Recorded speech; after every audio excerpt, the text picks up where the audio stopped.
करण आहूजा की गर्लफ्रेंड ईशा से जब विशाल और दिव्या मिले तब उन्हें उसकी बातों पर विश्वास ही नहीं हुआ कि कैसे सच्चा होने के बावजूद करण ने अपनी जिंदगी को खत्म कर लिया।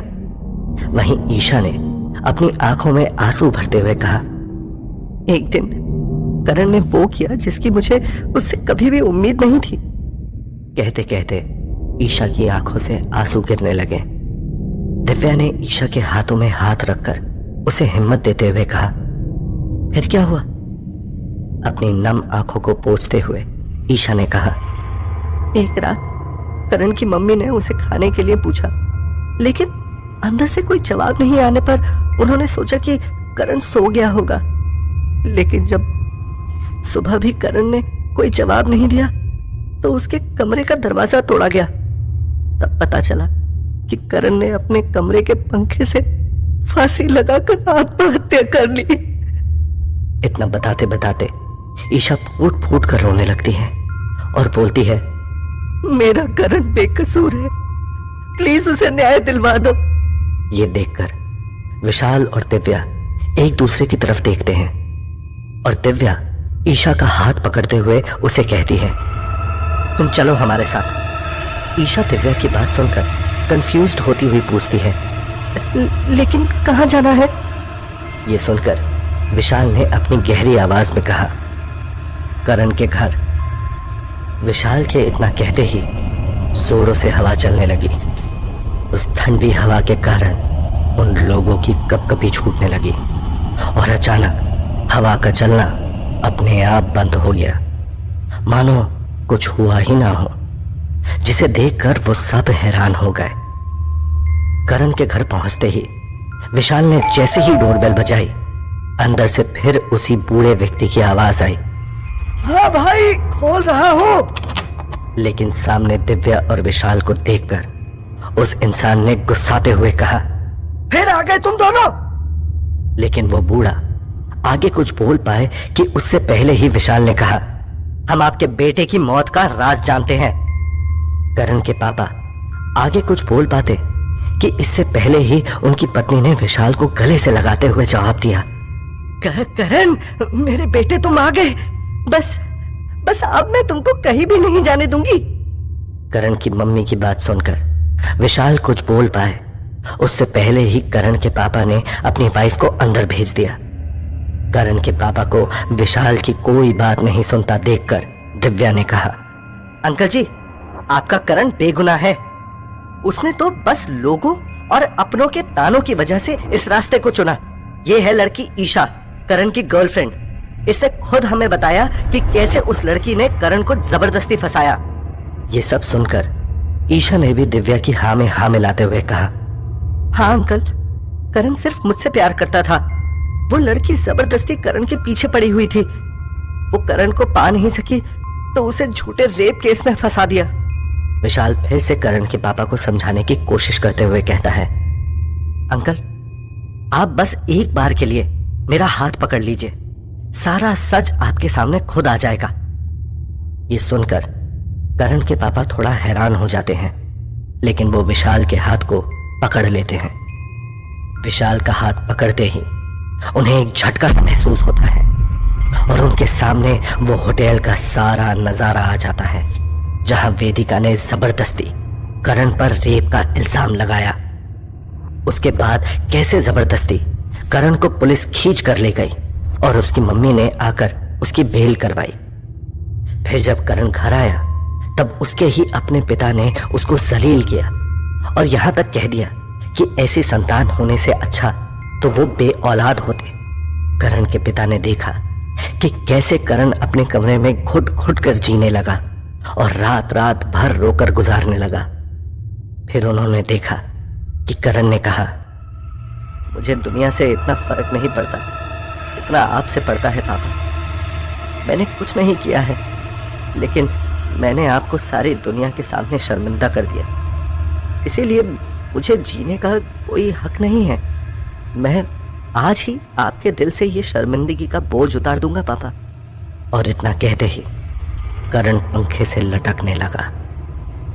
ये देखते ही करण के पापा की आंखों से आंसू बहने लगे और उन्होंने अपना हाथ आगे बढ़ाते हुए कहा, नहीं बेटा, नहीं करण।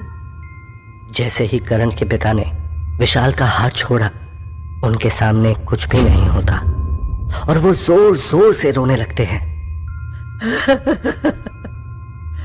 मुझे माफ कर दे बेटा, मैं तुझे पहचान नहीं सका। मुझे अपने बच्चे का सच दिखाई नहीं दिया। मैं एक अच्छा पिता नहीं हूं। विशाल ने उन्हें सहारा दिया और कहा, अंकल, आज भी करण की आत्मा इसी दुनिया में कैद है, लेकिन अब सच्चाई आप लोगों को पता होने के कारण वो आराम से दूसरे लोक में जा सकता है। और वैसे भी करण की आत्मा ने वेदिका को मारकर अपनी मौत का बदला भी ले ही लिया है। विशाल ने अपनी बात पूरी करते हुए आगे कहा। विशाल की बात सुनकर ईशा और करण के पापा शॉक्ड हो जाते हैं। इतना कहकर विशाल दिव्या का हाथ पकड़कर बाहर जाने को होता ही है कि तभी उसे करण के पापा के रोने की आवाज आती है। विशाल चाहकर भी खुद को रोक नहीं पाता और करण के पापा को हाथ पकड़कर बाहर लाता है और बोलता है, अंकल जी, सुनी हुई हर चीज सच नहीं होती। कभी कभी अपने बच्चों पर भी भरोसा कर लेना चाहिए। करण के पापा विशाल की बात समझने की कोशिश कर रहे होते हैं जब विशाल उनसे बोलता है, अंकल और ईशा, उस तरफ देखिए। करण के पापा और ईशा पलटकर उस तरफ देखते हैं जिधर विशाल उन्हें देखने के लिए कह रहा होता है। सामने करण की आत्मा सफेद रोशनी में जाती हुई दिखाई देती है। करण के पापा के हाथ अपने बेटे को देखकर उसकी तरफ बढ़ते हैं। मेरा करण। पल भर में करण मुस्कुराता हुआ उस सफेद रोशनी में गायब हो जाता है। विशाल करण के पापा का हाथ छोड़ देता है और करण के पापा अपने बेटे के लिए रोने लगते हैं। करण के पापा खड़े खड़े ही अपनी जगह पर धड़ाम से गिर जाते हैं और फूट फूट कर रोने लगते हैं और बोलते हैं, ये सब मेरी गलती का नतीजा है। सब मेरी वजह से ही हुआ है। मेरा बच्चा। उन लोगों को रोता देखकर दिव्या की आंखें भी नम हो जाती हैं। अपना ख्याल रखिएगा, इतना कहकर विशाल दिव्या के साथ वहां से चला जाता है। इसके बाद विशाल और दिव्या दिल्ली से निकल जाते हैं अलवर की तरफ। रास्ते में जाते हुए विशाल के मन में एक ख्याल आता है और कुछ सोचते हुए वो तुरंत एक नंबर पर कॉल करके बोलता है, हेलो सर, मैं बीमा कंपनी से विशाल वर्मा बात कर रहा हूँ। क्या पूजा माहेश्वरी आपकी ही बहू थी जिनकी किचन में खाना बनाते वक्त जलकर मौत हो गई थी? हाँ जी। फोन के दूसरे तरफ से किसी व्यक्ति ने अपनी रोबीली सी आवाज में कहा, बताइए, मैं किस तरह से आपकी मदद कर सकता हूँ? उस आदमी ने अपनी बात पूरी करते हुए कहा। उस आदमी की बात सुनकर विशाल ने कहा, वो दरअसल पूजा माहेश्वरी के नाम की जो बीमा पॉलिसी करवाई गई थी वो मैच्योर हो चुकी है, तो मुझे आपको उस मैच्योर बीमा पॉलिसी का 8 लाख रुपए का चेक देना है। 8 लाख रुपए सुनते ही वो व्यक्ति के बात करने के तरीके में बदलाव आ गया और उसने बड़े ही प्यार से कहा, जी, तो मैं ये चेक आपसे कब ले सकता हूँ? उस व्यक्ति की बात सुनकर विशाल ने आहिस्ता से मुस्कुराते हुए उस व्यक्ति से कहा, हम चेक देने आपको खुद आपके घर आएंगे, आप निश्चिंत रहिए। बस आप हमें अपने घर का एड्रेस बता दीजिए वेरिफिकेशन के लिए। पैसे के बारे में सुनते ही उस व्यक्ति के सारे हाव भाव बदल गए और बिना एक भी पल सोचे उस व्यक्ति ने अपने घर का पता विशाल को दे दिया। House number 809, Kabir colony, Alwar. Alwar bus stand में पहुंचते ही अचानक विशाल और दिव्या को एहसास हुआ कि जैसे वहां खड़ा हर एक इंसान उन्हें ही घूर रहा हो। और तभी एक औरत ने आकर दिव्या का हाथ पकड़कर उसे झंझोड़ते हुए कहा, बचा लो मुझे, बचा लो मुझे, मेरी मौत के बाद से मुक्ति नहीं मिली है, बचा लो मुझे। ये देखकर दिव्या के डर के मारे पसीने छूटने लगते हैं। दिव्या और विशाल जैसे तैसे भागते हुए वहां से ऑटो करके कबीर कॉलोनी जाते हैं। विशाल और दिव्या को घर तलाशने में ज्यादा दिक्कत नहीं हुई और पूजा माहेश्वरी के घर पहुंचते ही जैसे ही विशाल ने दरवाजे पर नॉक किया, एक अजीब सी दर्दनाक आवाज पूरे माहौल में घुल गई। उस आवाज की बेबसी और दर्द दिव्या और विशाल से सहन नहीं हो रही होती है कि तभी दरवाजा खुलने के साथ साथ वो आवाज भी अपने आप गायब हो गई। विशाल और दिव्या ने सामने देखा कि एक अधेड़ उम्र का व्यक्ति मुस्कुराते हुए खड़ा होता है। सफेद बाल, आंखों में चालाकी साफ नजर आ रही होती है। उस व्यक्ति ने विशाल और दिव्या को देखते ही कहा, आप लोग बीमा कंपनी से आए हैं ना? ये सुनकर जैसे ही विशाल ने हाँ में सर हिलाया, उस व्यक्ति ने बहुत ही गर्मजोशी से विशाल और दिव्या को अंदर आने के लिए कहा। आइए आइए, अंदर आइए ना, आप लोग बाहर क्यों खड़े हैं? और फिर जोरों से आवाज लगाते हुए कहा, अरे ओ सुनती हो, जरा चाय नाश्ते का प्रबंध करना। ये सुनकर विशाल कहता है, नहीं नहीं, चाय नाश्ते की जरूरत नहीं है, हमें बस कुछ फॉर्मेलिटी पूरी करनी है। हाँ बोलिए ना, मेरा नाम संजय माहेश्वरी है। विशाल की बात सुनते ही उस व्यक्ति ने कहा, अच्छा तो क्या आप मुझे बताएंगे कि आपकी बहू की मौत कैसे हुई थी? विशाल ने सीधा अपना सवाल संजय माहेश्वरी से किया। सवाल सुनते ही संजय माहेश्वरी ने हिचकिचाते हुए कहा, बहू की मौत किचन में जलने की वजह से हुई थी। फिर दिव्या ने उस व्यक्ति से दूसरा सवाल किया और कहा, तो क्या आप मुझे वो जगह दिखा सकते हैं जहां पर उनकी मौत हुई थी? ये सुनकर संजय माहेश्वरी हड़बड़ा जाता है और कहता है, आपको उस जगह को क्यों देखना है? ये सुनकर दिव्या ने जवाब दिया, बस एक फॉर्मेलिटी है जो पूरी करनी है, अच्छा होगा कि आप इसमें हमारी मदद करें।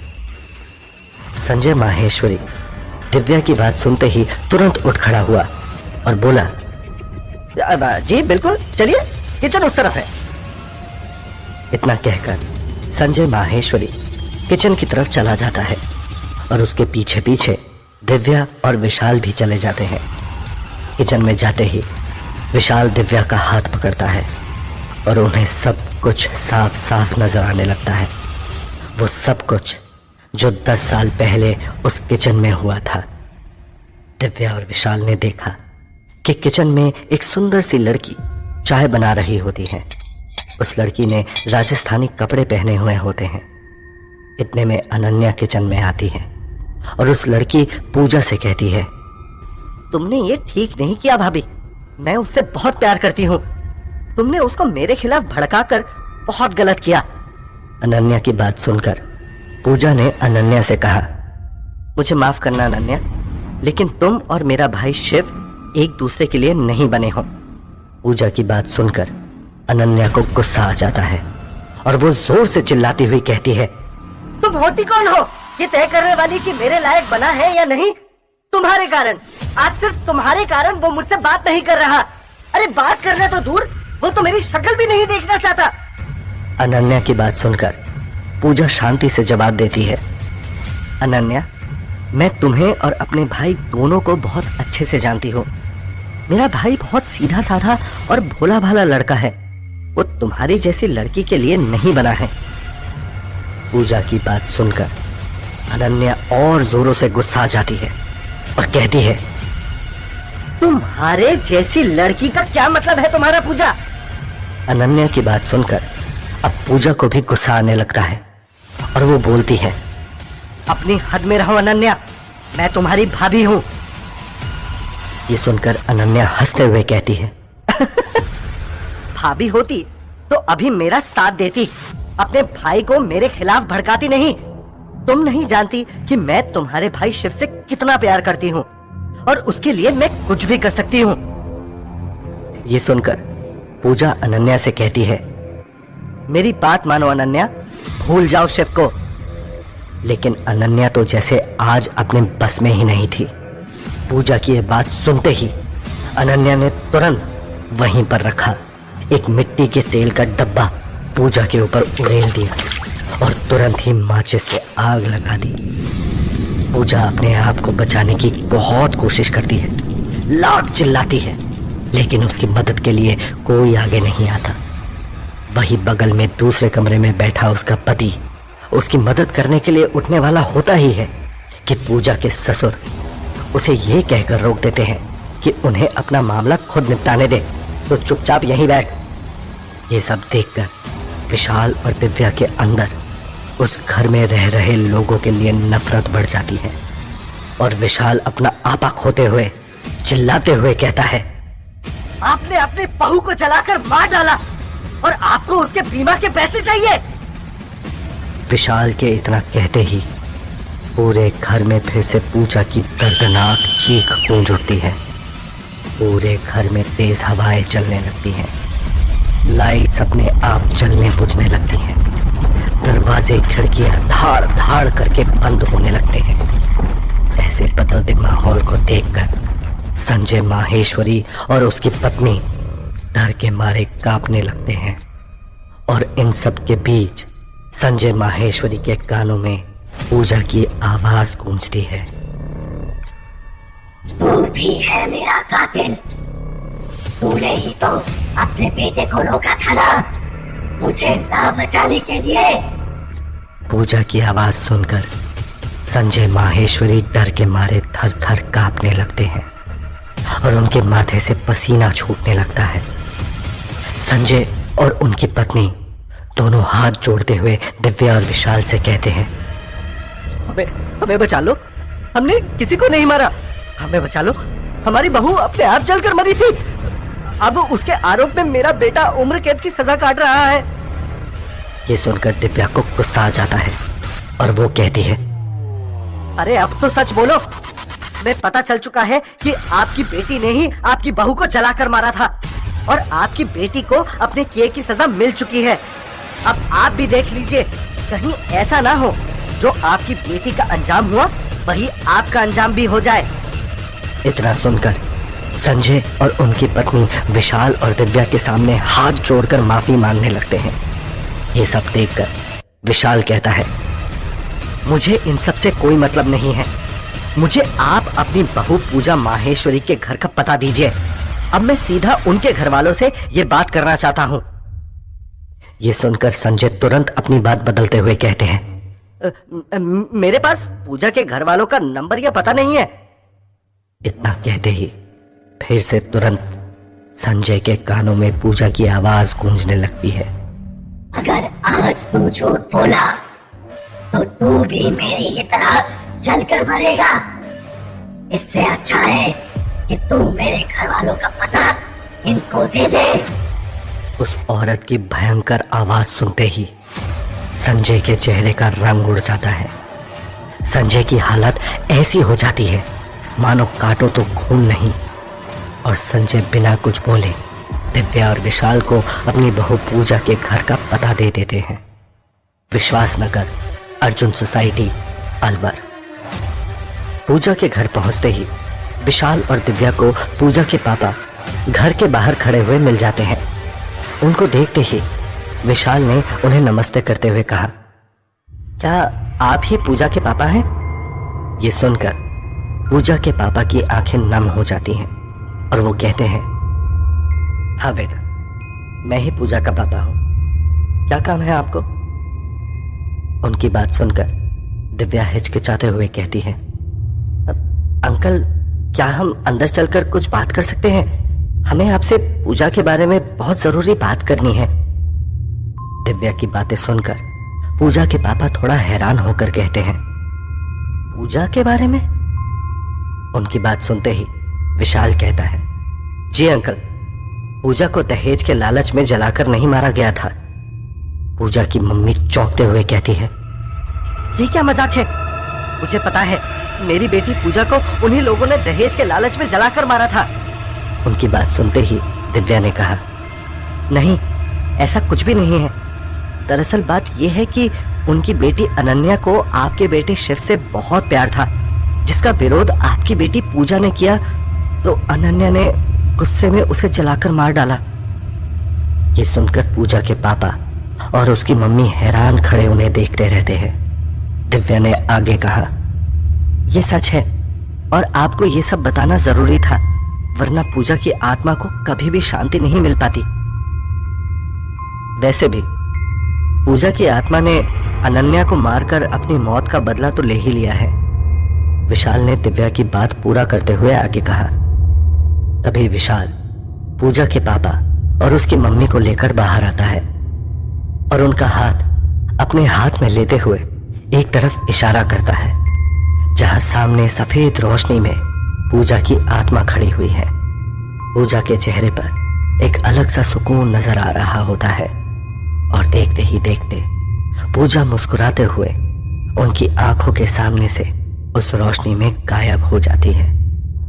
विशाल और दिव्या अलवर के बस अड्डे पर बैठे होते हैं और तभी दिव्या कहती है, 11 बजने वाले हैं विशाल। विशाल कसकर दिव्या का हाथ पकड़ लेता है और दोनों का सर घूमने लगता है। वहीं होटल राजमहल में फिर एक बार रात के 11 बज चुके हैं। होटल में एक अजीब सा सन्नाटा पसरा हुआ है, जैसे कि सब कुछ मौन हो, सब कुछ खामोश हो। लेकिन सब कुछ खामोश होने के बावजूद भी कुछ ऐसा है जो बेहद अजीब है। और ऐसा यहां हर बार होता है, हर रोज होता है, हर रात होता है। और ऐसा होना लाजमी भी है, क्योंकि यहां होटल राजमहल में हर रोज की खामोशी ठीक तूफान के पहले आने वाली शांति की सूचना की तरह होती है। क्योंकि यहां हर कमरे की अपनी एक कहानी है। यहां मौजूद हर एक कमरा अपने अंदर कई राज दफन किए हुए है। वैसे आमतौर पर एक तूफान एक बार आकर चला भी जाता है, लेकिन होटल राजमहल में ये तूफान हर रोज आता है, हर रात आता है, किसी पुरानी याद की तरह। और फिर सब कुछ एक बुरे सपने की तरह। होटल के दीवारों, होटल के हर कमरे और होटल के हर कोने से होते हुए यहाँ कैद में रह रही आत्माओं समेत इंसानों के अस्तित्व के सहन में समा जाता है।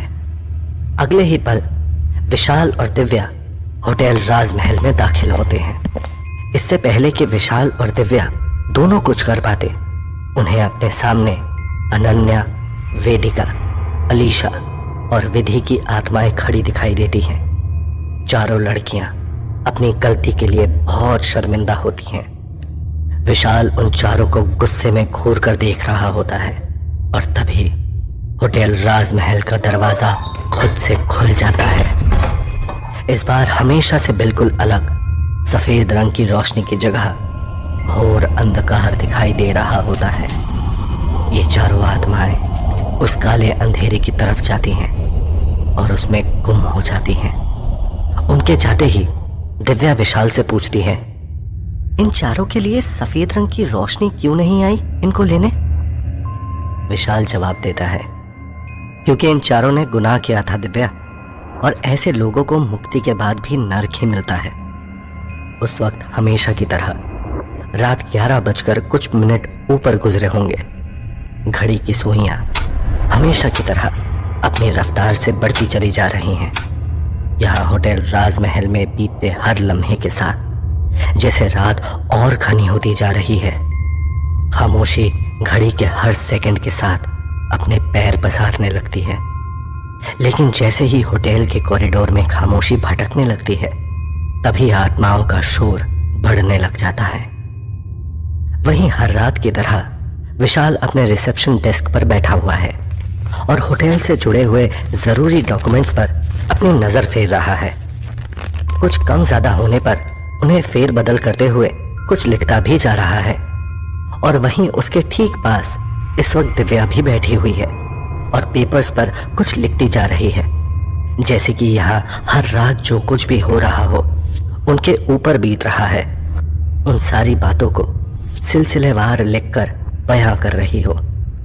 वहीं होटल के किसी किसी कोने से अजीब से रोने की और चिल्लाने की आवाजें आ रही हैं, जैसे कि वे चीख चीख कर अपने लिए मदद की गुहार लगा रही हों।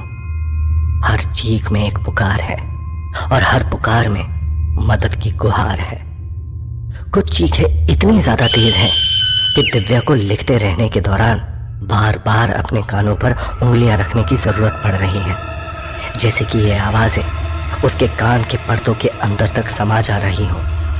और इन चीखों का तेज होना इस बात की दस्तक भी कर रहा है कि उन आत्माओं की रूहों को पिछले 7 सालों से मुक्ति भी नहीं मिली है।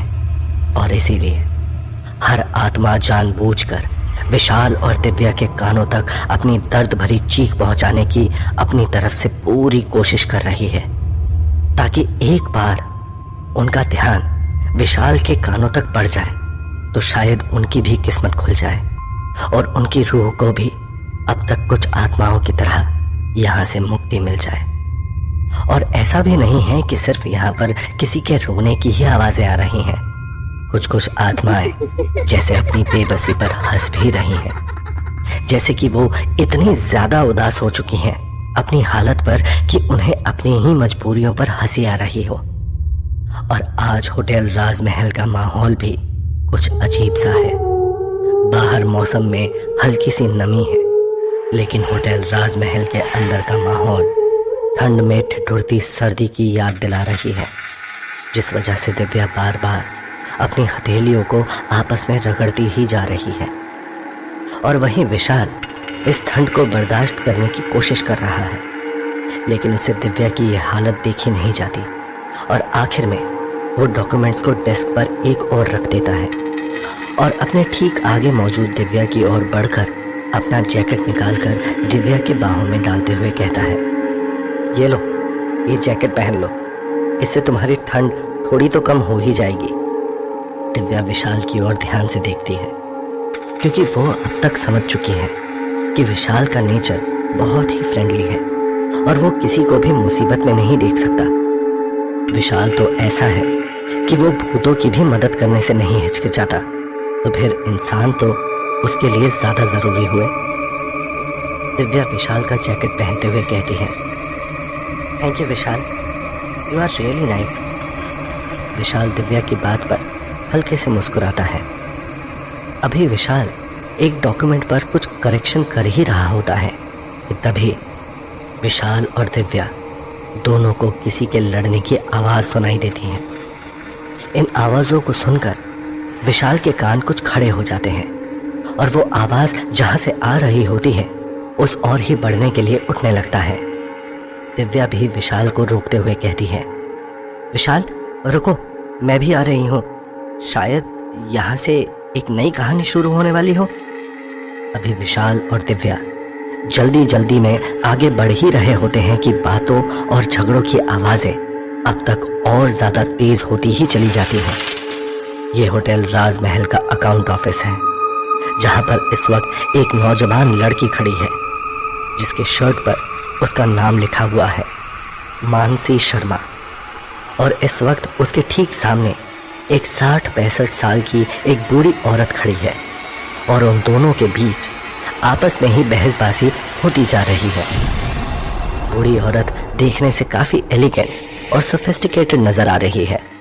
उसने काफी रसूखदार जैसे दिखने वाले कपड़े पहने हुए हैं, एक रेड कलर की साड़ी, ये एक कॉटन की साड़ी है, और वहीं उनके कंधे पर एक शॉल है और उनके गले में एक मोती की माला लटक रही है।